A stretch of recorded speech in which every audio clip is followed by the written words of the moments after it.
കരിമ്പുഴ ആറ്റാശ്ശേരിയിൽ ശക്തമായ കാറ്റിലും മഴയിലും വീടിന്റെ മേൽക്കൂര തകർന്നു. കരിമ്പുഴ ആറ്റാശ്ശേരി ചാഴിയോട് മദ്രസയ്ക്ക് സമീപമുള്ള കളികണ്ടത്തിൽ മുഹമ്മദ് അലിയുടെ വീടിന്റെ മേൽക്കൂരയാണ് ശക്തമായ കാറ്റിൽ പറന്നുപോയി തകർന്നത്. വീട്ടുകാരെല്ലാം താഴത്തെ നിലയിലായിരുന്നതിനാൽ വലിയൊരു ദുരന്തമാണ് ഒഴിവായത്.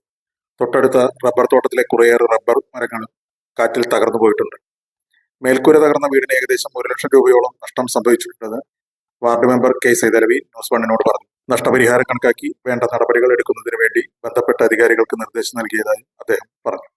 കരിമ്പുഴ ഗ്രാമപഞ്ചായത്തിലെ 18-ാം വാർഡ് കരിപ്പമണ്ണ ആറ്റാശ്ശേരി ഭാഗത്ത് ഇന്ന് രാവിലെയുണ്ടായ അശക്തമായ കാറ്റിലും മഴയിലും ചാഴിയോട് അംഗനവാടിക്ക് സമീപമുള്ള കാളികണ്ടത്തിൽ മുഹമ്മദ് അലി എന്നവരുടെ വീടിൻ്റെ മേൽക്കൂര പൂർണ്ണമായും തകർന്നുപോയി.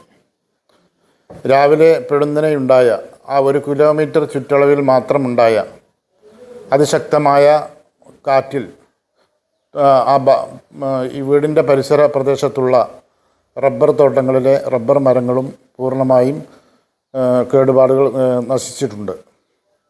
വീടിൻ്റെ മേൽക്കൂര തകർന്നത് മൂലം ഏകദേശം 1 ലക്ഷം രൂപയിലധികം നഷ്ടം കണക്കാക്കിയിട്ടുണ്ട്. നഷ്ടപരിഹാരം ലഭ്യമാക്കുന്നതിന് ബന്ധപ്പെട്ട അധികാരികൾക്ക് നിർദ്ദേശം നൽകിയിട്ടുണ്ട്.